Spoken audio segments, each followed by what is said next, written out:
बिस्मिल्लाहिर्रहमानिर्रहीम। अस्सलाम वालेकुम व्यूअर्स।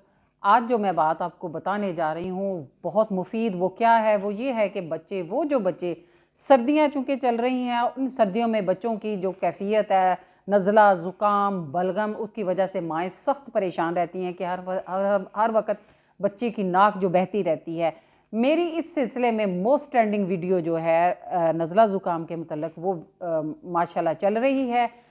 उस वीडियो से ही मैं आपको ये बात बताने जा रही हूँ कि आपने लहसुन की, जो छोटे बच्चे हैं, 1 माह के बच्चे को भी आप दे सकते हैं, 2-5 माह के बच्चे को भी आप दे सकते हैं। छोटे बच्चे को आप उस हिसाब से बहुत छोटी कली हाफ जो है वो आपने पूरा मतलब उसको जला लेना है।